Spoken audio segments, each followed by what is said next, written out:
Film की शुरुआत होती है दो सबसे अच्छी सहेलियों के साथ, जिनका नाम केटी और स्लोन है।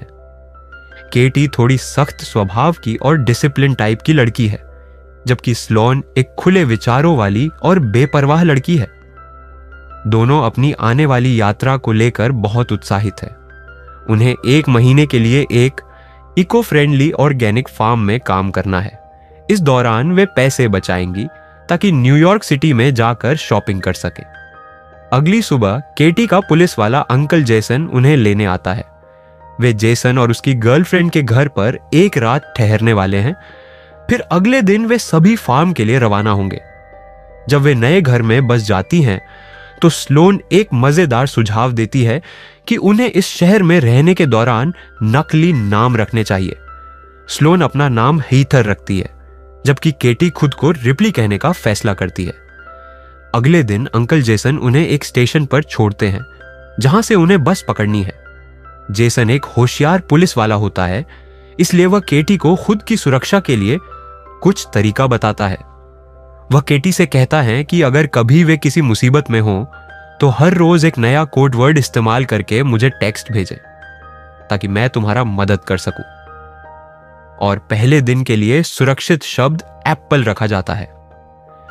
अंकल के जाने के बाद बस आने में अभी 1 घंटा बाकी होता है, इसलिए दोनों एक कैफे में बैठकर इंतजार करने का फैसला करती हैं। वहां उनकी मुलाकात 2 स्थानीय लोगों से होती है जो उनसे बातचीत में दिलचस्पी दिखाते हैं। अंत में चारों एक ही टेबल पर बैठ जाते हैं।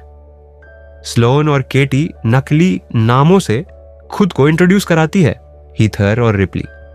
दूसरी तरफ वे 2 आदमी अपना नाम जेड और लुकास बताते हैं और खुद को भाई बताते हैं। थोड़ी देर बातचीत के बाद जेड और लुकास उन्हें फार्म तक लिफ्ट देने की पेशकश करते हैं। केटी को शुरुआत में यह विचार ठीक नहीं लगता, लेकिन स्लोन की खामोश विनती के आगे वह मान जाती है। दोनों लड़कियां उन 2 युवकों की नीली ट्रक में चढ़ जाती हैं।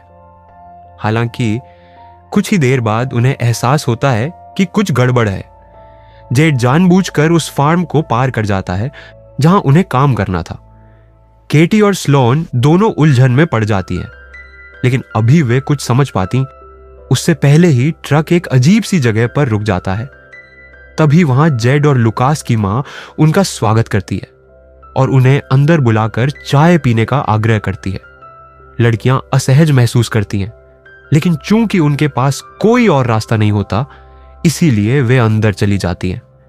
इस बीच केटी अपने अंकल जेसन को टेक्स्ट भेजती है और उन्हें उनकी सुरक्षा का संकेत देने के लिए कोड वर्ड एप्पल लिखती है।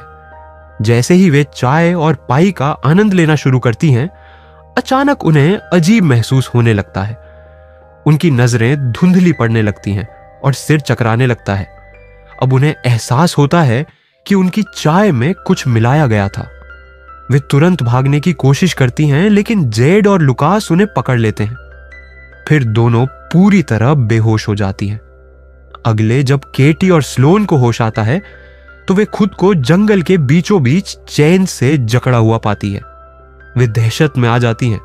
तभी जेड उनके पास आता है और घोषणा करता है कि अब से उनकी जिंदगी यही है।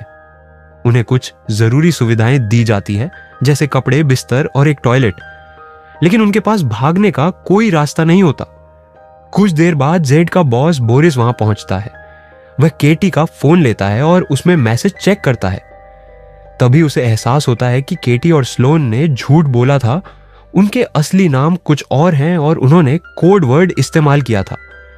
अब बोरिस को शक हो जाता है कि एप्पल कोई खास संकेत हो सकता है। केटी और स्लोन पर दबाव डालकर वह सच उगलवा लेता है कि यह उनका सुरक्षा संकेत था। इसी बीच एक और खतरनाक किरदार कहानी में एंट्री करता है, टाउन का शेरिफ। वह एक भ्रष्ट पुलिस अधिकारी है जो इस मानव तस्करी रैकेट में शामिल है। शेरिफ इस जंगल में आता है और एक लड़की से बलात्कार करता है और फिर इस घिनौनी हरकत के बाद वह वापस चला जाता है। इस दौरान दूसरी ओर अंकल जेसन परेशान हो जाते हैं। उन्हें केटी का जो आखिरी टेक्स्ट मिला था उसमें फिर से वही कोडवर्ड एप्पल था, यानी वह नया शब्द इस्तेमाल करना भूल गई थी। इससे उन्हें शक होता है कि कुछ गड़बड़ चल रही है। जेसन तुरंत केटी और स्लोन के फार्म पर फोन करके पूछताछ करता है।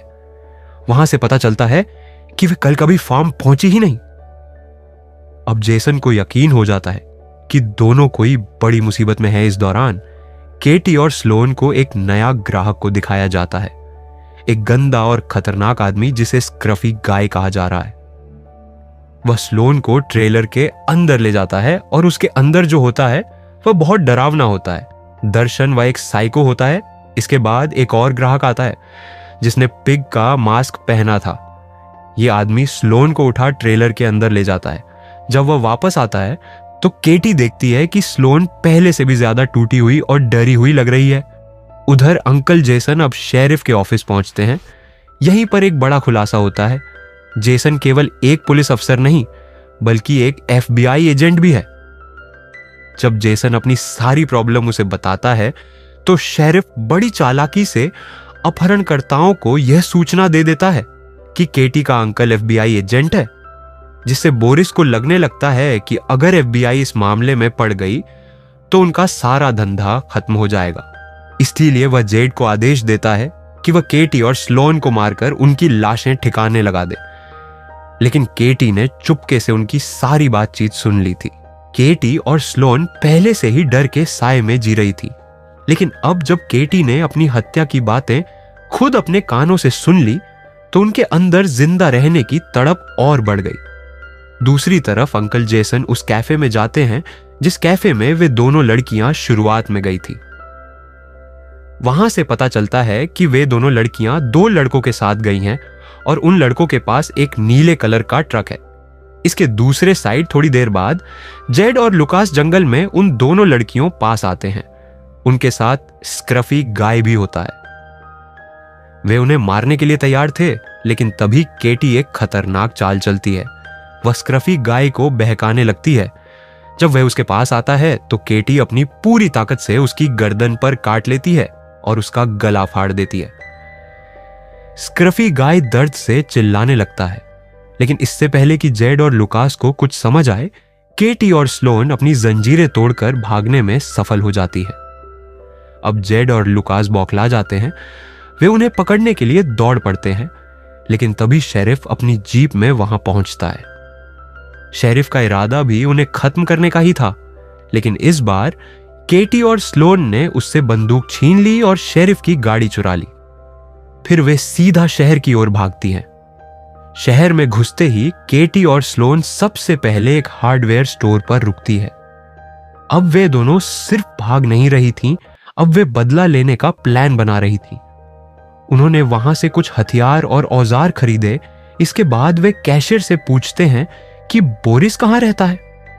इसी बीच अंकल जेसन भी अपनी जांच को आगे बढ़ाते हुए कार इंश्योरेंस ऑफिस पहुंचते हैं। वे वहां जाकर झूठ बोलते हैं कि उन्होंने गलती से नीली ट्रक से टक्कर मार दी थी और उन्हें जानना है कि वह गाड़ी किसकी थी। उधर बोरिस जब अपने घर जैसी पहुंचता है, इधर केटी और स्लोन उस पर अटैक कर देती है। वे दोनों पहले से ही उसके घर पर उसका इंतजार कर रहे होते हैं। उन्होंने एक नया और अनोखा हथियार बनाया था, नुकीली कीलों वाले टेनिस बॉल।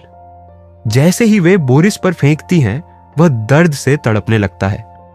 अब बोरिस गिड़गिड़ाने लगता है और पैसे देकर अपनी जान बचाने की कोशिश करता है, लेकिन केटी और स्लोन केवल बदला चाहती थी। वे उसे पकड़कर पूछताछ करती हैं। वह आदमी कौन था जिसने पिग का मास्क पहना था? जब बोरिस जवाब देने से इनकार करता है तो केटी और स्लोन एक भयानक तरीका अपनाती है। वे एक नुकीला भाला उठाती हैं और उसे बोरिस के पिछले हिस्से में घोंप देती है, जिससे बोरिस तड़प तड़प कर मर जाता है। तभी अंकल जेसन वहां आ जाते हैं, लेकिन जब वे अंदर आते हैं तो केटी और स्लोन वहां से जा चुकी थी और उनके सामने सिर्फ बोरिस की लाश पड़ी थी। अब दोनों लड़कियों का अगला निशाना था वह पिग मास्क, जिसने उसके साथ जबरदस्ती की थी। केटी और स्लोन ने पता लगा लिया था कि वह कोई और नहीं बल्कि टाउन के चर्च का पादरी था। वे चर्च पहुंचती हैं और अंदर जाकर पिग मास्क यानी कि उस पादरी का सामना करती है। स्लोन उसकी ओर बढ़ती है, पर इस बार वह डरी हुई नहीं थी बल्कि गुस्से में थी। स्लोन पादरी के सर पर वार करती है, जिससे वह बेहोश हो जाता है, लेकिन यह अंत नहीं था। वे उसे ट्रक के पीछे बांधकर घसीटती हैं और फिर उस पर पेट्रोल डालकर उसे आग लगा देती हैं। अब वे पूरी तरह से मुक्त महसूस कर रही थीं। पर कहानी यहां खत्म नहीं हुई थी। इधर जेसन को भी पता लग जाता है कि उन दोनों लड़कियों के अपहरण में शेरिफ का भी हाथ होता है, लेकिन शेरिफ उसे बंदूक दिखाकर बंधक बना लेता है। इसके बाद हमें पता चलता है कि शेरिफ ने 2 और लड़कियों को बंधक बन लिया है, लेकिन इसकी खबर उधर केटी और स्लोन को मिल चुकी थी। फिर वे दोनों उसे मरने के लिए शेरिफ के ठिकाने पर जा पहुंची हैं। वहां पहुंचने के बाद वे शेरिफ के सिर पर वार करते हैं और उसे कुर्सी में रस्सी की मदद से बांध देते हैं। फिर वे दोनों शेरिफ को जबरदस्ती रूसी रूलेट खेलने पर मजबूर करते हैं। दरअसल रूसी रूलेट एक खतरनाक खेल जिसमें रिवॉल्वर की एक गोली डालकर घुमाया जाता है और ट्रिगर दबाया जाता है। केटी और स्लोन शेरिफ से माफी मांगने के लिए कहती हैं, लेकिन जैसे ही वह कुछ कहता है, केटी उसके सिर में गोली मार देती है। इसके बाद वे दोनों लड़कियों को आजाद कर देती हैं और उनसे कहती हैं कि वे अंकल जेसन को छुड़ाए। जब जेसन उन लड़कियों से पूछते हैं कि शेरिफ को किसने मारा, तो वे कुछ नहीं कहती, क्योंकि केटी और स्लोन ने उनकी जान बचाई थी। अब उन दोनों के निशाने पर सिर्फ जेड, लुकास और उनकी मां थी।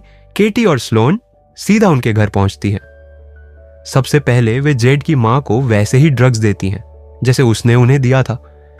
फिर वे उसे बेहोश करके बेसमेंट में बांध देती हैं। जेड पहले से ही बेसमेंट में जंजीरों में जकड़ा हुआ था। अब केटी और स्लोन बेसबॉल बैट से उसकी खोपड़ी फोड़ देती है और उसकी मां को यह सब देखने पर मजबूर कर देती है। फिर वे लुकास के पास जाती हैं जो एक कुर्सी से बंधा होता है, लेकिन इस बार वे उसे आजाद कर देती हैं और उसे एक बैट पकड़ाकर अपनी ही मां को मारने का आदेश देती है। जब वह इनकार करता है तो केटी उसे गोली मार देती है।